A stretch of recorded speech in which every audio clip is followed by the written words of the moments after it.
The mysterious offer. John Parker walked through the park as the evening turned into night. The city was quiet, with only the distant hum of cars and the occasional bark of a dog breaking the silence.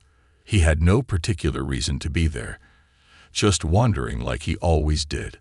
Life had been hard lately, lonely, repetitive, and without much meaning. He kicked a small rock along the path, his thoughts lost in the endless circle of his worries. Then he saw it. A faint, glowing light flickered in the distance. At first, he thought it was a trick of his tired eyes, but the light grew brighter, pulsing softly like a heartbeat. It was coming from the shadowy edge of the park, near the old oak trees. "Is someone there?" John called out, his voice uncertain. He wasn't sure if he was hoping for an answer or just reassuring himself that it was nothing. The glowing figure stepped forward. It was a woman, or at least it looked like one.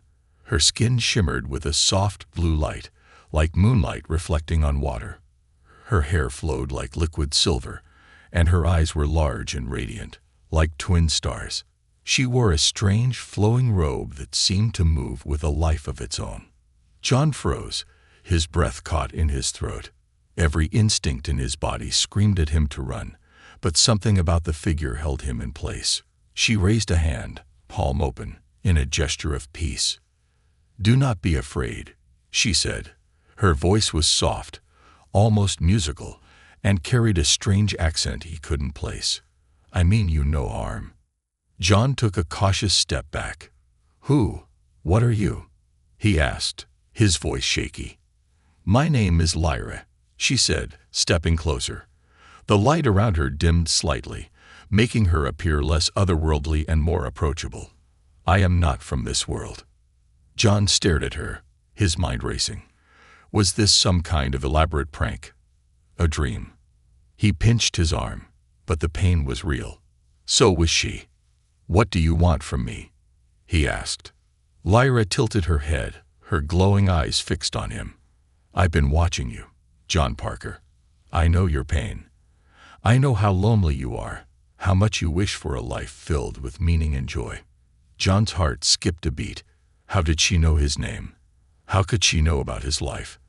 He opened his mouth to demand answers, but Lyra interrupted him. "I can give you what you want," she said, her voice calm and confident. "Come with me, human, and I'll make you happy." John blinked, stunned by the suddenness of her offer. "Happy?" he repeated, his tone skeptical. "How? Why would you even care about me?" Lyra smiled, a warm, gentle smile that felt oddly genuine. "Happiness is rare, even among my kind. When we find someone who needs it, we offer them a chance. I am offering you that chance, John." The park around them seemed to fade as her words sank in. For years, John had felt like he was walking through life with a weight on his shoulders, like nothing he did ever truly mattered. And now, here was this strange, glowing woman promising to take all of that away. But there was a part of him that resisted, that whispered warnings in the back of his mind. "What's the catch?" he asked, narrowing his eyes. "Nothing is free." Lyra's smile faltered for a moment. "You are wise to ask," she admitted. "There is always a price. But I assure you, the happiness I offer is real. It is worth any cost." John crossed his arms, trying to keep his voice steady. "I don't trust you. For all I know, you're some kind of alien con artist." Lyra chuckled softly, a sound like wind chimes in a gentle breeze. "You are cautious. That is good. But tell me this, what do you have to lose? A life of emptiness, a future where nothing changes." Her words cut deep, and John hated how true they felt. He looked at her, searching for any sign of deception in her glowing face, but all he saw was calm patience. She wasn't pressuring him, just waiting. "What happens if I say no?" he asked after a long pause. Lyra's expression turned serious. "Then I will leave, and you will never see me again. Your life will continue as it is. But know this, opportunities like this do not come often." John felt a lump form in his throat. This was crazy. Absolutely insane. And yet, a small part of him wanted to believe her. What if she was telling the truth? What if this was his one chance to escape the dull, suffocating life he had been living? He looked at her again, at the way her glowing form seemed to blend into the shadows and the light, like she didn't quite belong in this world. He thought about the emptiness inside him, the nights spent staring at the ceiling, wondering if things would ever get better. Finally, he asked the question that had been burning in his mind. Where would we go? Lyra's smile returned, and she extended her glowing hand toward him. To a place where happiness is not a dream, but a reality. John hesitated, his heart pounding. His instincts screamed at him to turn and run, to forget this strange woman and her impossible promises. But another voice, quieter but stronger, urged him to take the chance. After what felt like an eternity, he took a deep breath and reached out. As his hand touched hers, the world around him vanished in a burst of light. The journey begins. John opened his eyes, but the world around him was no longer familiar. He stood in a vast, circular room filled with glowing panels, pulsating lights, and an eerie hum that seemed to come from the walls themselves. The floor was smooth and metallic, reflecting faint patterns of light that shifted as he moved. For a moment, he felt weightless, like the ground beneath him wasn't entirely solid. Where am I?" he stammered, turning to face Lyra. The alien woman stood a few feet away, her serene smile unchanged. "You're on my ship," she said, her voice soft but steady. "We've left Earth." John's knees felt weak, and he reached for something to steady himself, finding nothing but empty air. "Left Earth? What do you mean? I didn't agree to this." Lyra tilted her head, her glowing eyes calm. "You took my hand, John. That was your agreement. I promised to take you somewhere you could find happiness, and I have kept that promise." John's pulse quickened as the weight of her words sank in. He was no longer on Earth. He had stepped into something far beyond his understanding, and there was no going back. Panic bubbled in his chest, but before he could speak, Lyra gestured toward a nearby wall. "Come," she said, her tone soothing. "Let me show you." Reluctantly, John followed her. The wall shimmered and became transparent, revealing a view that took his breath away. Stars stretched across the darkness like a glittering ocean, their light piercing the infinite void. He could see Earth, a small blue marble, slowly shrinking as the ship moved farther away. John's mouth went dry. This can't be real." "It is," Lyra said, stepping beside him. Her voice carried a strange mix of pride and sadness. "Your world is beautiful, John, but it is also fragile. Life there is fleeting, full of struggle and pain. I brought you here to show you that there is so much more." John tore his gaze away from the stars and looked at her. "Why me? Out of all the people on Earth, why did you choose me?" Lyra hesitated, her glowing eyes dimming slightly. "You were lost," she said simply. "I saw it in the way you walked, the way you looked at the world. You carried a weight that no one should have to bear. I wanted to help you." Her words struck a chord deep within him. He had felt lost, adrift in a life that seemed to have no purpose, but hearing it from her, a being who claimed to know him, was unsettling. "And what do you get out of this?" he asked, his voice laced with suspicion. "You said there's a price. What is it?" Lyra smiled faintly. "You're cautious. That's good. The price is not what you think. I ask only for your trust. Without it, you cannot find the happiness you seek." John didn't know how to respond. He turned back to the stars, trying to process everything. He wanted to believe her, but a nagging doubt lingered in his mind. Nothing about this made sense, and yet the beauty of the universe before him was undeniable. As he stood there, the hum of the ship grew louder, and the lights in the room shifted to a deep blue. Lyra glanced at the glowing panels on the wall and frowned. "We're approaching the gate," she said. "It will take us to my home." Before John could ask what she meant, the ship lurched. A massive, circular structure appeared in the distance, its edges lined with glowing symbols that pulsed in a hypnotic rhythm. It was like nothing he had ever seen, a gateway of pure energy, spinning slowly in the void. "What is that?" John whispered, his voice barely audible. "The Stargate," Lyra replied.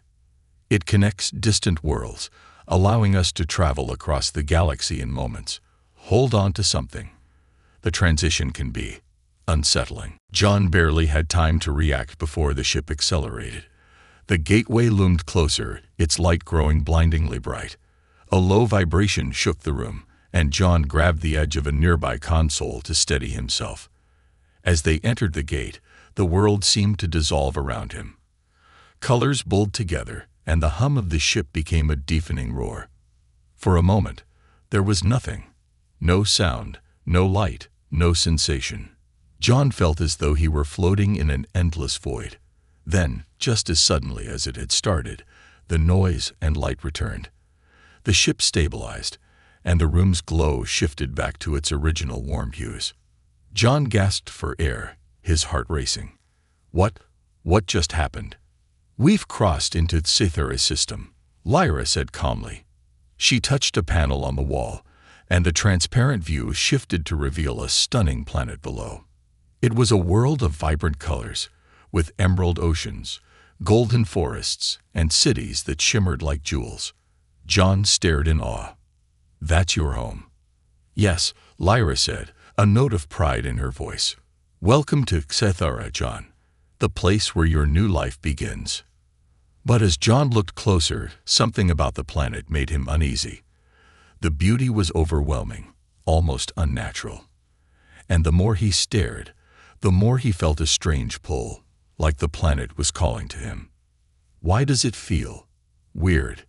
he asked, his voice trembling. Lyra didn't answer immediately. Instead, she placed a hand on his shoulder and said, "You'll understand soon." Her word hung in the air, filling John with a mix of curiosity and dread. He didn't know what awaited him on Cythera, but one thing was clear: his journey was far from over. Secrets of Cythera. The spaceship descended smoothly through the glowing atmosphere of Cythera, leaving trails of light in its wake. John stood by the transparent wall, staring at the planet below with a mix of awe and unease. The cities shone like polished gems, their spires reaching toward the sky, while the forests glimmered with bioluminescent trees. Rivers of molten gold cut through the landscape, flowing into emerald oceans that sparkled under the twin suns. "It's beautiful," John admitted, his voice barely above a whisper. Yet something about the place felt off, like it was too perfect to be real. Lyra, standing beside him, smiled warmly. "It's not just beautiful, John. It's paradise. There is no pain here, no sorrow. You'll see soon enough." The ship landed in a spacious docking bay, its walls covered in flowing, organic designs that seemed to pulse with life. As the doors slid open, a wave of cool, fragrant air washed over John. He stepped out hesitantly, his boots clicking against the smooth, glowing floor. The atmosphere felt lighter, almost intoxicating, as if every breath filled him with energy. A group of humanoid figures approached, their features as ethereal as Lyra's. Their skin shimmered in shades of blue, green, and silver, and their movements were graceful, almost hypnotic. They wore long, flowing garments that shifted colors like a living rainbow. "Welcome to Cythera," one of them said, bowing slightly. His voice was calm and melodic, like a song carried on the wind. "We are honored to have you among us, John Parker." John shifted uncomfortably, unsure how to respond. Lyra placed a reassuring hand on his shoulder. "These are the elders," she explained. "They guide our people and ensure the harmony of Cythera." "Ah, thanks," John muttered, feeling out of place. "It's a lot to take in." The elders smiled knowingly and stepped aside, revealing a massive crystalline archway that glowed with a soft, inviting light. Beyond it lay a city unlike anything John had ever seen. The streets were made of translucent material, and beneath them, streams of golden liquid flowed, casting a warm glow upward. Towering buildings of crystal and metal spiraled into the sky, their surfaces reflecting the vibrant hues of the landscape. As John walked through the city with Lyra, he noticed the people, both human and alien. They moved with an air of contentment, their faces serene, their voices soft and harmonious. Humans greeted him with warm smiles, their eyes shining with a strange kind of peace. "They look happy," John said, though his voice carried a note of doubt. He couldn't shake the feeling that their smiles were too perfect, their laughter too effortless. "They are happy," Lyra replied. "Here we've eliminated suffering. Everyone is free to live without the burdens of pain and sadness." John wanted to believe her, but a nagging voice in his mind wouldn't let him. Something about this place felt staged, like it was designed to impress and distract him. His unease grew as they walked deeper into the city. They arrived at a grand plaza, where a massive fountain of golden liquid shimmered under the light of the twin suns. The air buzzed with a subtle, pleasant hum, like a melody just out of reach. Lyra gestured for John to sit on one of the benches made of glowing crystal. "Rest, John," she said. "You've traveled far, and there is much to learn. Soon, you'll understand why Cythera is the perfect home for you." As John sat, a young woman approached, her steps light and deliberate. She was human, with auburn hair and green eyes that seemed to pierce through him. Her smile was kind but tinged with something deeper, a shadow of doubt, perhaps. "Hi," she said, extending her hand. "I'm Sarah." John shook her hand, noticing the firm grip. "John, nice to meet you." Sarah sat beside him, her eyes darting briefly to Lyra, who stood nearby, observing them. She leaned closer to John and lowered her voice. "Be careful here. Things aren't always what they seem." John's brow furrowed. "What do you mean?" Before Sarah could answer, Lyra interrupted. "John, I have something to show you." "Sarah, perhaps you could give him some space to adjust." Sarah hesitated, her gaze lingering on John. "We'll talk later," she whispered, then walked away. Lyra led John through another shimmering archway into a vast hall filled with glowing pods. Each pod held a human or alien, their faces peaceful, as if they were sleeping. The air was thick with a faint, sweet scent that made John's head feel light. "What is this place?" he asked, staring at the rows of pods. Lyra smiled softly. "This is where we help newcomers adjust to life on Cythera. The pods allow us to ease their transition, removing the pain and burdens they carried from their old lives." John stepped closer to one of the pods, his unease growing. Inside was a man, his face calm, but his expression empty. There was no emotion, no spark of life.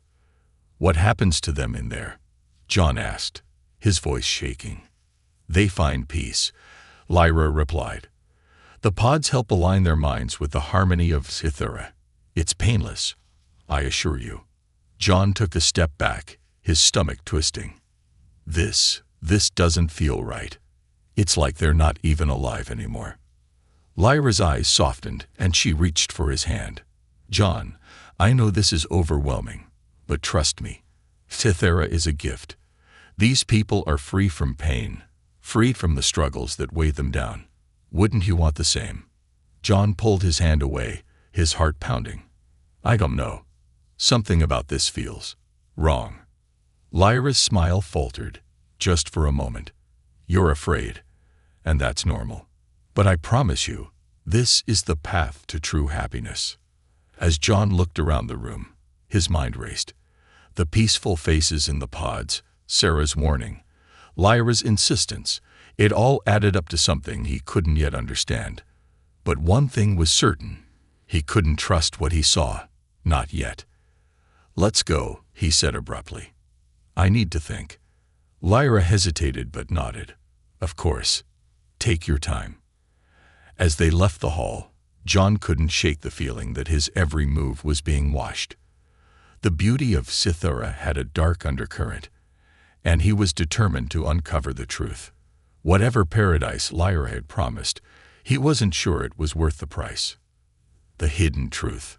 John couldn't sleep. The soft hum of the alien city outside his quarters was meant to be soothing, but it only heightened his unease. The events of the day played over and over in his mind. Lyra's promises, the glowing pods, and Sarah's whispered warning. Things aren't always what they seem. He sat on the edge of the soft, glowing bed and stared out of the crystalline window. The streets below shimmered with golden light, and the people, human and alien alike, moved about in serene harmony. Their smiles seemed genuine, their laughter light and carefree. Yet, John couldn't shake the feeling that something dark lurked beneath the surface. A soft knock on the door broke his thoughts. He hesitated, his heart racing. Who would visit him at this hour? Slowly, he approached the door, which slid open with a faint hiss. It was Sarah. "Can I come in?" she whispered, her green eyes darting nervously down the empty hallway. John nodded and stepped aside, letting her enter. She glanced around the room, as if searching for hidden surveillance, before turning back to him. "We don't have much time," she said, her voice low but urgent. "You need to know the truth about this place." John crossed his arms. "I'm listening." Sarah took a deep breath, her expression hardening. "Lyra isn't lying about everything. Thera is a place where people don't feel pain or sadness, but what she won't tell you is how that happens or what it costs." John frowned. "The pods." Sarah nodded. "Yes, those pods aren't just for adjusting people, as Lyra claims. They strip away your memories, your emotions, your very identity. The people you see smiling on the streets, they aren't the same as they were before. They've been rewritten." John's stomach twisted. "Rewritten? What do you mean?" Sarah leaned closer, her voice dropping to a whisper. "The elders believe that true happiness can only exist if you erase the parts of yourself that cause pain. They use the pods to erase everything, your grief, your anger, your fears, but in the process, they take your humanity. You become a blank slate, a puppet for their perfect society." John stepped back, his chest tightening. "That's insane. Why would anyone agree to that?" "They don't always have a choice," Sarah said grimly. "Some people come here willingly, like you. Others don't. Either way, once you're here, they do everything they can to make you stay." John shook his head, struggling to process her words. "Why are you telling me this? What's your angle?" Sarah's expression softened. "Because I've been where you are. I came here hoping for a fresh start, for happiness, but I saw what they were doing, and I couldn't let them take me. I've been hiding ever since, trying to find a way to escape." "Escape?" John repeated, his pulse quickening. "Is that even possible?" Sarah hesitated, then nodded. "I've been working on a plan. There's an old maintenance tunnel beneath the city that leads to a docking bay. I've been repairing a ship I found there. It's not perfect, but it should be enough to get us out of here." John's mind raced. The idea of escape was tempting, but the risks were enormous. What about Lyra? She's been nothing but kind to me. Maybe she doesn't know what the elders are doing. Sarah gave him a sad smile. "Lyra is part of the system, John. She might believe she's helping you, but she's still following their orders. If you stay, she'll do whatever it takes to convince you to enter one of those pods." John looked away, doubt and fear warring within him. He wanted to trust Lyra, but Sarah's words rang true. He had felt the subtle pressure, the way Lyra always steered the conversation toward the idea of letting go of his pain. "Why me?" he asked after a long pause. "Why are they so interested in me?" Sarah's expression turned serious. "I don't know for sure, but you're different from the others. They don't usually take this much time with newcomers. Maybe there's something about you they want." John shivered at the thought. "And if I don't go along with their plan?" Sarah's voice grew cold. "Then they'll force you. The longer you stay, the harder it will be to leave." For a moment, the room was silent except for the faint hum of the city outside. John felt like he was standing on the edge of a cliff, the weight of his decision pulling him in every direction. "All right," he said finally, his voice firm. "I'll help you. But we need to move carefully. If Lyra or the elders suspect anything, we're done." Sarah nodded, relief flickering in her eyes. "We'll leave tomorrow night. Meet me at the fountain in the plaza. And John, be careful. They're always watching." With that, she slipped out of the room, leaving John alone with his thoughts. He sat back on the bed, his mind racing. The truth about Cythera was more horrifying than he could have imagined, and now he was caught in the middle of it. Could he really trust Sarah, or was she just another part of the Elder's game? As the night stretched on, one thing became clear. John couldn't let them take his humanity. Whatever the cost, he would fight to keep it.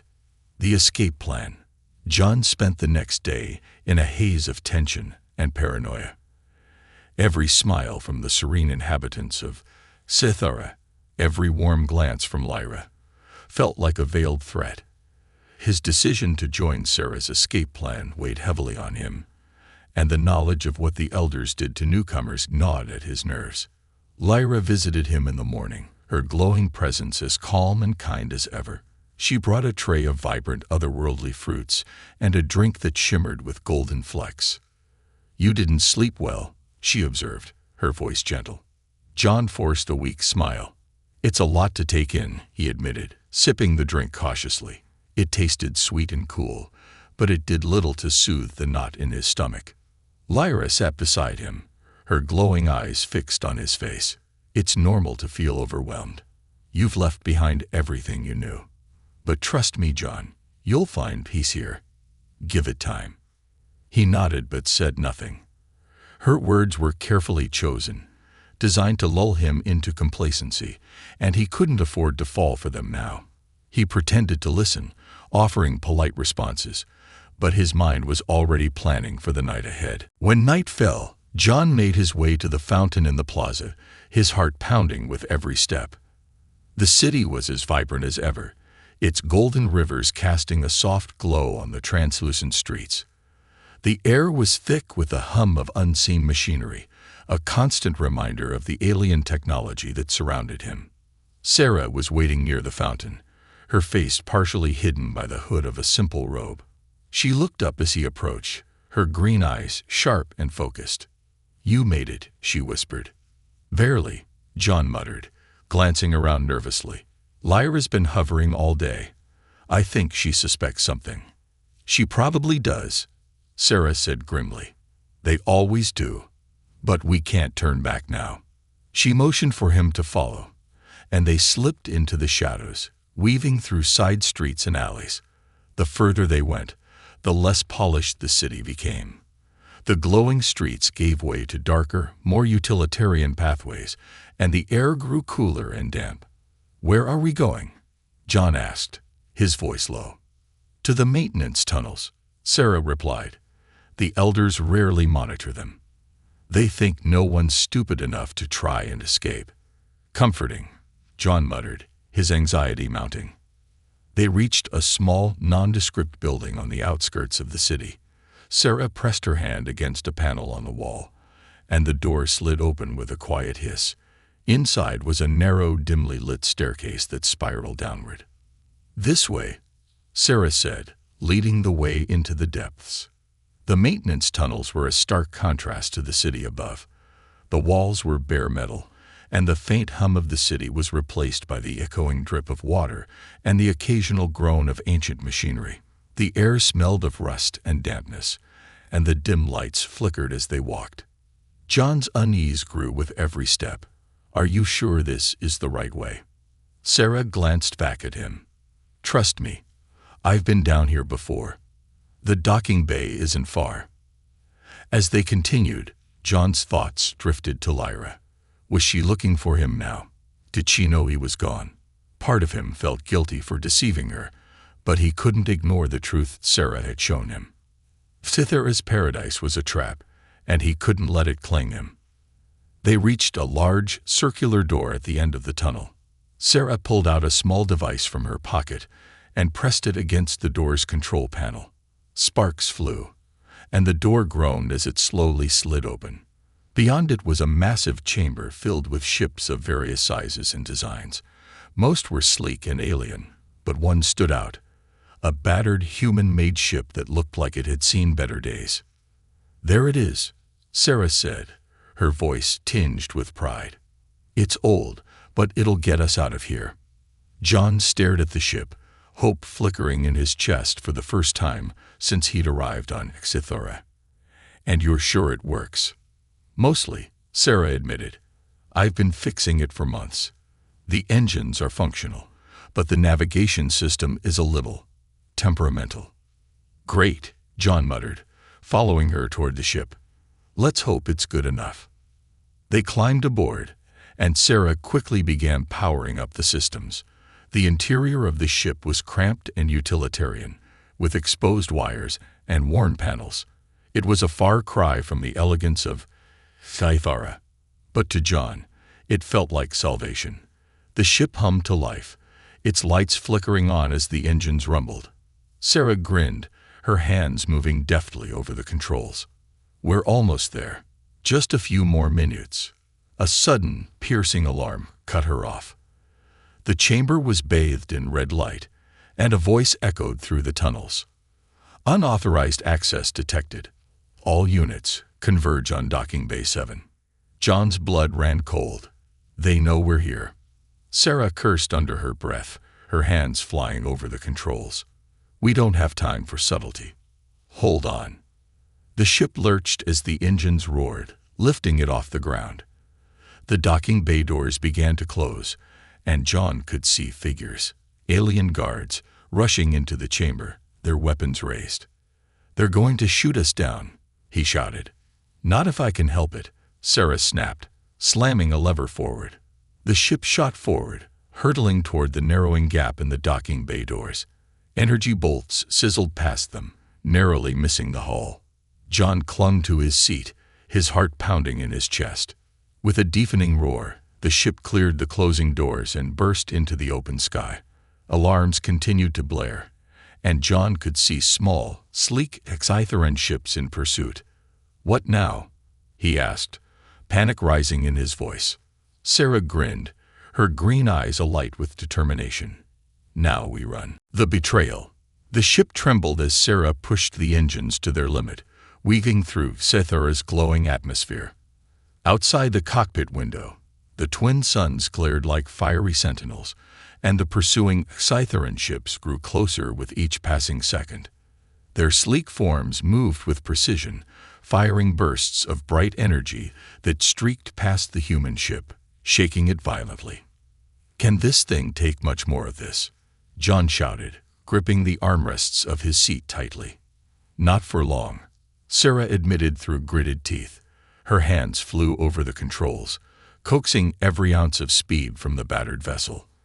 "I'm rerouting power to the shields, but this ship isn't exactly built for combat." John glanced nervously at the blinking morning lights on the console. "Great. Any other bad news you want to share?" Sarah spared him a brief, grim smile. "Yeah. If we don't jump to hyperspace in the next 5 minutes, we're toast." The ship jerked as another energy bolt grazed its hull, filling the cockpit with a shower of sparks. The hum of the engines deepened, and a shrill alarm echoed through the cabin. John leaned forward, pointing at the approaching ships. "They're not going to let us go, are they?" "No," Sarah said simply. Her voice was steady, but her hands trembled as she worked. "The elders don't let anyone leave. They'll chase us to the ends of the galaxy if they have to." Suddenly, a calm, familiar voice crackled over the ship's communication system. "John," it said, soft yet piercing. "Please don't do this." John's stomach dropped. "Lyra." "Yes," she replied, her voice tinged with sadness. "You don't have to run. I can still help you. Come back, and we'll forget all of this. You can be happy, John. Truly happy." John hesitated, his hand hovering over the comms panel. He wanted to believe her, to trust the warmth in her voice, but Sarah's words echoed in his mind. "They're always watching. They'll say whatever it takes to keep you here." "Don't listen to her," Sarah snapped, her voice sharp. "She's trying to manipulate you." "Focus, John." Lyra's voice grew more urgent. "Sarah isn't telling you everything. She's hiding things from you, John. Think about it. Why is she here? Why does she know so much about escaping? Do you really trust her?" John froze, his mind racing. Lyra's words hit a nerve. He'd been so desperate to escape that he hadn't questioned Sarah's motives. But now, doubt crept in, gnawing at his resolve. "Sarah," he said cautiously, "why are you here? How did you know about the ship, the tunnels, everything?" Sarah didn't answer immediately. Her hands tightened on the controls, her knuckles white. "I told you," she said finally, her voice low. "I've been planning this for months. I couldn't just sit around and let them take me." Lyra's voice cut in again, sharper now. "She's lying, John. Sarah isn't just another victim. She's working for the elders." John's breath caught. "What? That's not true, right?" Sarah turned to him, her green eyes blazing. "Don't listen to her. She'll say anything to break us apart." But the doubt was already there, spreading like a shadow. "If she's lying," John said, addressing Lyra, "then prove it." There was a pause, and then Lyra spoke again, her voice calm and measured. "The ship you're on. Do you really think Sarah repaired it alone? It was prepared for you, John. For this exact moment. She was sent to guide you, to gain your trust, and to bring you back when you try to leave." John's heart pounded as he turned to Sarah. "Is that true?" "Of course not." Sarah snapped, but her voice wavered. "She's twisting everything. Don't let her get in your head." "Then why does this ship have Cytheran tech?" John countered, pointing at the glowing panels and symbols that lined the cockpit. "Why does it feel like they knew we'd be here?" Sarah's silence was answer enough. Her face hardened, and she turned back to the controls. "Fine. Believe what you want. But if we don't jump now, we're both dead." John's chest tightened as the truth became clear. Sarah had been lying. Maybe she wasn't entirely on the elder's side, but she wasn't telling him the whole story either. And now he was trapped with her, caught between two forces he didn't fully understand. The ship shuddered violently as a bolt struck the rear thrusters, sending it spinning.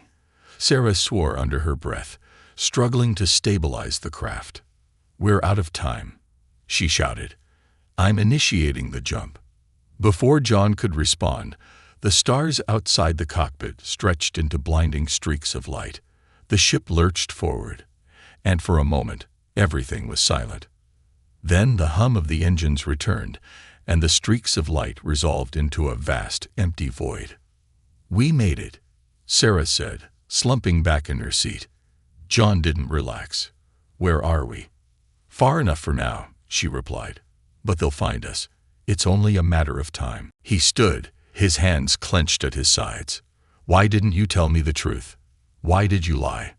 Sarah looked up at him, her expression unreadable. "Because you wouldn't have come with me if I had. And you needed to leave, John. Whether you trust me or not, this place is better than staying on Cythera." "And what happens now?" he demanded. "Do we keep running forever?" Sarah's gaze softened. "We find a way to survive. Together." John turned away, staring out at the vastness of space. The betrayal cut deep, but Lyra's manipulation was no better. He didn't know who to trust anymore, but one thing was certain. He wasn't going to let anyone else control his fate. Freedom or illusion. The ship floated in the silent void of space, its engines barely humming after the strain of the escape. John stood at the cockpit window, staring out at the endless expanse of stars. The beauty of the galaxy, usually awe-inspiring, felt hollow now. His mind raced with questions, doubts, and a deep sense of betrayal. Behind him, Sarah worked silently at the controls, her fingers gliding over the glowing panels. The air between them was thick with tension, neither daring to speak. They had escaped Cythera, for now, but the weight of what they had left behind hung over them like a shadow. Finally, John broke the silence. How long before they find us? Sarah didn't look up. Days. Maybe less. The elders don't let anyone leave. Their ships are faster, and they have technology we can't match. We'll need to keep moving. And then what? John asked, turning to face her. Do we just run forever? Hide in some dark corner of the galaxy until they stop caring? Sarah sighed, leaning back in her seat. It's not ideal, I know, but it's better than the alternative. Is it? John's voice was sharp, his frustration spilling out. You lied to me, Sarah. You used me, just like Lyra. How am I supposed to believe anything you say now? Sarah's green eyes met his, and for a moment, she looked almost tired. You're right. I did lie, but not about everything.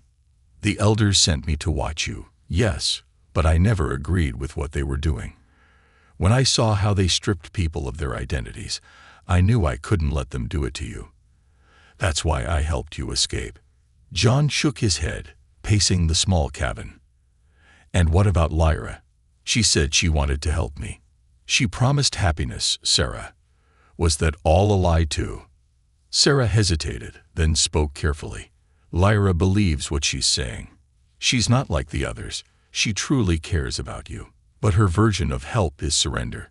She thinks happiness is worth giving up everything that makes you who you are. John's fists clenched. He thought of Lyra's glowing eyes, her calm voice, the way she had always seemed so kind and genuine. Could she really have meant harm? Or was she just a pawn in a system she couldn't control? The comm system crackled, breaking the moment. A familiar voice filled the cabin, soft yet commanding. John, Lyra said, her tone steady but tinged with sadness. You can't run forever. You know this. John froze, his breath catching in his throat. How did she find us? Sarah cursed under her breath, her hands flying to the controls. They've locked onto us. Their ships will be here any minute. Lyra's voice continued, calm but insistent. I understand why you left, John. You're afraid of what you don't understand. But you're making a mistake. Sarah has her own agenda, and she'll only drag you into more pain. Come back, and I'll make sure no harm comes to you. John stepped toward the comm panel, his heart pounding. And what happens if I come back? Do I end up in one of those pods? Do I lose everything that makes me me? Lyra's reply was immediate. You don't understand, John. The process doesn't take away who you are. It frees you from what holds you back. Your pain, your regrets, your loneliness, all of it will be gone. You'll be at peace. John glanced at Sarah, who was frantically adjusting the ship's trajectory. And if I don't come back? There was a pause, and when Lyra spoke again, her voice was softer, almost pleading. Then you'll be hunted. The elders won't stop until they find you. I don't want that for you, John. Please, trust me. The ship's proximity alarm blared, and Sarah swore loudly. They're here. John looked out the window and saw them. 3 sleek Excytheran ships closing in fast, their weapons glowing ominously. The tiny human ship stood no chance in a fight. Get us out of here, he shouted. I'm trying, Sarah snapped, her fingers flying over the controls. But the jump drive needs time to recharge. We're sitting ducks until then. Lyra's voice came again, cutting through the chaos. John, listen to me. Surrender now, and I'll ensure your safety. I'll protect you from the elders. I swear it. John's mind raced. If he stayed with Sarah, their chances of survival were slim. But if he went back to Lyra, would he be trading his freedom for a life of empty bliss? Was her promise of happiness worth the risk of losing himself? John, Sarah shouted, pulling him back to the moment. Make a choice. We don't have much time. He turned to her, his heart pounding. The Excytheran ships were closing in, their weapons aimed directly at them. He had seconds to decide. Option 1. Surrender to Lyra. John stepped forward, pressing the comm panel. Lyra, I'll come back. Just promise me you'll let Sarah go. Done. Lyra replied, relief evident in her voice. The Excytheran ships ceased their advance, and John felt the weight of his decision settle over him like a lead blanket. Option 2. Fight for freedom? No, John said firmly, turning to Sarah. We fight. Sarah grinned despite the odds. That's what I wanted to hear. The ship's engines roared as she executed a daring maneuver, narrowly avoiding the first volley of enemy fire. The cabin shook violently, but John held on, his resolve hardening. He wouldn't let them take his freedom, no matter the cost. As the scene unfolded, the question lingered in the air. Was freedom worth fighting for if it meant facing endless danger, or was the illusion of happiness a safer path? John had made his choice, but the true cost of that choice was still to come.